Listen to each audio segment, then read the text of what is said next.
Sir इसके बारे में तो अब उनको पता होगा, कुछ क्वालिटी दिख रही होगी मेरे अंदर। अच्छा, इसीलिए होगा, कुछ जी तो बताइए, होगा ही हाँ, खासियत। मैं मैदान में तब आई जब कांग्रेस ने एक अनपढ़ बुजुर्ग महिला को टिकट दी, तो मेरे मतलब हमारे दिमाग में आया कि वो क्या विकास करेंगे और लोगों की मांग कैसे रखेंगे वो आगे। उनको नहीं पता, उस चीज़ के बारे में नॉलेज ही नहीं है कि क्या क्या क्या कार्य होते हैं जिला परिषद सदस्य के। तो फिर इसलिए हमने सोचा कि क्यों ना कोई पढ़ा लिखा कैंडिडेट उतरे मैदान में। देखिए सर, मैं साफ साफ बता देती हूँ, मेरा कोई सपना नहीं था राजनीति में आने का। सपना तो अब बन गया है जब देखा है कि क्षेत्र में अनपढ़ लोगों को किसी को भी मतलब खड़ा कर देते हैं इलेक्शन में। बस एक ही भेड़ चाल चली जा रही है। चुनाव का वक्त जब करीब आता है तो आप अंदाज़ा लगा लेते हैं कि रात दिन में और दिन रात में तब्दील हो जाती है। कुछ ऐसा ही माहौल अब राजस्थान में बना हुआ है, क्योंकि यहाँ पर एमपीएस और जेडपीएस के चुनाव होने वाले हैं। ऐसे में फ़िलहाल हम लोग मौजूद हैं वार्ड नंबर 42 से। जिला पार्षद पद के यानी कि उम्मीदवार हैं जीनत बानो हमारे साथ मौजूद हैं, और साथ ही इनसे बात करते हैं कि किस तरीके से ये चुनावी मैदान में जा रही हैं, महिलाओं का किस तरीके से इनका रिस्पॉन्स मिल रहा है और इलाके की जनता क्या कुछ चाहती है। क्योंकि जीनत बानो जब गांव के बीच में जाती है, लोगों के बीच में जाती है, तो उनकी समस्याएं भी सुनती है। ऐसे में वादे और दावे तो बहुत किए जा रहे होंगे, लेकिन ये दावे और वादे कब सफल होंगे, इस पर विस्तार से चर्चा करते हैं। सबसे पहले तो बहुत बहुत स्वागत हमारे साथ जुड़ने के लिए। Thank you sir. अच्छा, ये बताइए कि आप चुनावी मैदान में हैं फिलहाल, जनता के बीच में कौन कौन से वादे और दावे आप लोग लेकर जा रही हैं? कौन कौन से इनके ऐसे काम होंगे जिन पर आप काम कराएंगी जीतने के बाद? सर देखिए, सबसे पहले तो हम जहाँ पे भी जा रहे हैं फील्ड में, कि ज़्यादातर लोगों की एक ही समस्या है कि पानी की प्रॉब्लम है वहाँ पे। सारे लोग मतलब जहाँ भी महिलाओं से जिनसे भी हम मिल रहे हैं, सब लोग सबसे पहले सबसे बड़ी परेशानी गांव में पानी की है जी। तो हमने प्रॉमिस किया है, महिलाओं से सबसे वादा करके आए कि अगर हम इंशाल्लाह जीते तो हम उनकी समस्या जरूर हल करेंगे। वादे तो सारे कैंडिडेट करते हैं, लेकिन आपके ऊपर कैसे विश्वास कर लिया जाए? जी, विश्वास तो हम दिला के आए हैं सबको, विश्वास तो करना पड़ेगा, जीतेगा जब ही तो। हम तो पहली बार उतरे हैं मैदान में। अच्छा, इससे पहले आपने देखा होगा कि मेवात की जो महिलाएं हैं वो बहुत दूर जाती हैं पानी भरने के लिए, सर पर घड़ा रखती हैं, पैदल आती हैं, पैदल जाती हैं, लेकिन कभी आपको पहले नहीं लगा कि भाई इस तरीके की जो समस्या है इस पर काम किया जाए एज अ सोशल वर्कर, समाज सेवी तरीके से? सर ये लगा है जब ही तो हम मैदान में आए। पहले हमको मौका नहीं मिला, अब हमको मौका मिला है। पार्टी ने हम पे विश्वास दिखाया है, तो अब हम इंशाल्लाह जरूर काम करेंगे। ये सारी है जिला पार्षद बनकर के हम लोग काम कराएंगे, पूरी पूरी उम्मीद है। बेटियों को पढ़ाया बहुत कम जाता है, इस पे आप लोग किस तरीके से काम करेंगे?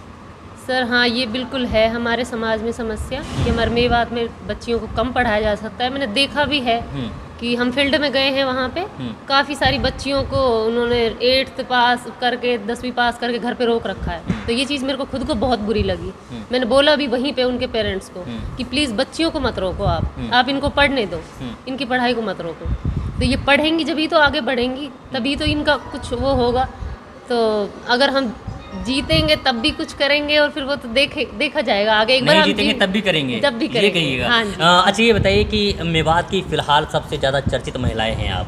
सोशल मीडिया पर अगर देखा जाए तो लोग आपको ज़्यादा पसंद कर रहे हैं, इसलिए क्योंकि एक महिला कैंडिडेट है। महिला कैंडिडेट अगर जीत कर आती हैं तो वो अगर सही तरीके से विकास कराए तो महिलाओं को काफ़ी मजबूत बना सकती हैं। ऐसे में जो सोशल मीडिया पर लोग आपको फॉलो कर रहे हैं, आपको पसंद कर रहे हैं, उनको क्या कुछ कहेंगे और क्या कुछ आश्वासन है आपका? सर मैं उन सबको धन्यवाद ही बोलना चाहती हूँ कि वो उनकी वजह से ही हमारा इतना हौसला बढ़ रहा है, हमारी हौसला अफजाई कर रहे हैं वो। तो सबको थैंक यू सो मच। जो मेरे ऊपर, मैं फर्स्ट टाइम ही आई हूँ मैं फील्ड में, जो मेरे ऊपर उन्होंने इतना भरोसा किया, हमें इतना सपोर्ट कर रहे हैं, उसके लिए थैंक यू सो मच सबको ही। फर्स्ट टाइम आप सोशल यानी कि चुनावी मैदान में आई हैं, उसके बावजूद आपने इतनी ज़्यादा लाइमलाइट बटोर ली है कि अब तो बस ये कहते हैं कि जीनत जीतेगी। सर इसके बारे में तो अब उनको पता होगा, कुछ क्वालिटी दिख रही होगी मेरे अंदर। अच्छा, इसीलिए होगा, कुछ तो होगा ही खासियत। अजी बताइए, आपके मन में आया कैसे कि चलो भाई यानी चुनाव लड़ते हैं, चुनाव लड़ने के बाद हम लोग धरातल पर उतर के काम करेंगे?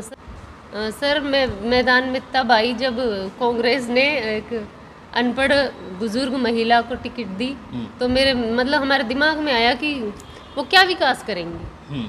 मतलब मान लो जिनको जिनको पता नहीं है कि अच्छा वो कैसे विकास कर सकते हैं, जिनको ज्ञान ही मतलब नहीं है। उनको बेचारी को ये तक नहीं पता कि मतलब जिला परिषद की मीटिंग वगैरह में जाएंगी और लोगों की मांग कैसे रखेंगी वो आगे। उनको नहीं पता, उस चीज़ के बारे में नॉलेज ही नहीं है कि क्या क्या क्या कार्य होते हैं जिला परिषद सदस्य के। तो फिर इसलिए हमने सोचा कि क्यों ना कोई पढ़ा लिखा कैंडिडेट उतरे मैदान में जिससे क्षेत्र का कुछ भी विकास हो सके। अच्छा, लोग आपके बारे में जानना चाहते हैं कहाँ तक आपने पढ़ाई की है और आगे का सपना क्या था आपका, उस सपने को छोड़कर आप आई हैं या फिर यही एक सपना था कि राजनीति में आना है उसके बाद में काम करना है? देखिए सर, मैं साफ साफ बता देती हूँ, मेरा कोई सपना नहीं था राजनीति में आने का। सपना तो अब बन गया है जब देखा है कि क्षेत्र में अनपढ़ लोगों को किसी को भी मतलब खड़ा कर देते हैं इलेक्शन में। बस एक ही भेड़ चाल चली जा रही है, जो पहले से आ रहे हैं भाई किसी को भी खड़ा कर दिया और उसी को चुनाव दे रहे हैं, उसी को वोट दे रहे हैं लोग आंख बंद करके।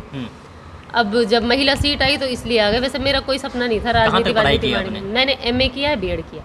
MA किया है, B.Ed किया है। जी बिल्कुल। अच्छा, मैंने सुना है कि आपको अच्छा पुलिस में आपका सिलेक्शन हो गया है, तो आपने पुलिस की नौकरी छोड़ी है या फिर आगे का सपना है कि पुलिस में जाना है? नहीं सर, मेरा ऐसा ही में रिटर्न क्लियर हो चुका है, फिजिकल तक मैं पहुंची हूँ। फिजिकल में मेरा रनिंग के दौरान पैर में चोट लग गई थी घुटने में, तो इस वजह से मैं रह गई। तो आज आप यानी सब इंस्पेक्टर होती बजाय जिला पार्षद चुनाव के मैदान में हाँ जी बिल्कुल मेहनत करने के। अच्छा, ये बताइए कि जाते जाते आपसे एक सवाल है, क्योंकि बहुत सारे लोग कह रहे हैं जो अपोजिशन वाले हैं कि कांग्रेस की टक्कर में बसपा नहीं है, अगर आप निर्दलीय चुनाव लड़ती तो शायद आप जीत जाती, लेकिन बसपा के टिकट पर शायद थोड़ा कन्फ्यूजन है। क्या सर, ये तो लोगों की मानसिकता है कि बसपा कोई मतलब पार्टी नहीं है, मौजूद ही नहीं है, उसका कोई वजूद ही नहीं है। ये तो लोगों की गलतफहमी है सर। सर, ये तो रिजल्ट के बाद ही पता चलेगा, आप लोग भी देखेंगे, हम भी रहेंगे यहीं। मतलब बसपा की टक्कर में नहीं है कोई? जी, हम तो नहीं मान रहे, हम तो ये मान रहे हैं कि हम नंबर 1 पे हैं, हमारी टक्कर में कांग्रेस कहीं दूर दूर तक भी नहीं है, हम ये मान रहे हैं। अच्छा, महिलाओं को दहेज के लिए प्रताड़ित किया जा रहा है, एक यानी कि आपकी तरफ से क्या मैसेज होगा? सर, मैं तो यही मैसेज दूंगी कि ये गलत है, समाज में जो भी ये दहेज प्रथा चल रही है गलत है बिल्कुल, और महिलाओं के साथ ऐसा नहीं करना चाहिए। मत दहेज लो और मत दहेज दो, मैं अपने समाज को यही मैसेज देना चाहती हूँ। इसी से बेटियां बच भी सकती हैं, और इसके अलावा जो दहेज का जो पैसा होगा अगर उसे ही आप पहले ही बेटियों की शिक्षा में लगा देंगे तो शायद बेटियां मजबूत भी हो सकती है। खैर, जीनत बानो थी, जीनत बानो से हमने बातें की, और इनसे बात करना इसलिए भी ज़रूरी था क्योंकि लगातार सोशल मीडिया पर लोग सवाल कर रहे थे कि आखिरकार जीनत अगर जीत जाती हैं तो महिलाओं के लिए और मेवात के लिए और साथ ही अपने वार्ड के लिए क्या कुछ विकास करा सकती हैं। देखिए, पुलिस सब इंस्पेक्टर बन सकती हैं, आगे मेहनत भी कर सकती हैं, लेकिन इसी बीच चुनावी मैदान में इसलिए उतरी हैं जिससे महिलाओं को मजबूत बना सके। खैर, इस पूरी रिपोर्ट को लेकर आप क्या कुछ सोचते हैं, आपकी प्रतिक्रिया क्या है, आप कमेंट बॉक्स में जरूर रखिएगा। इसके अलावा एक सवाल ये भी है कि क्या वास्तव में जीनत के सर पर जिला पार्षद का ताज सजेगा? यार, ये वक्त बताएगा, और वक्त के लिए आपको थोड़ा इंतजार करना पड़ेगा। तब तक के लिए आप बने रहिए सिर्फ और सिर्फ भारत टीवी के साथ। वीडियो जर्नलिस्ट मुस्तफीज के साथ मैं रिजवान खान, भारत टीवी, मेवात, किशनगढ़।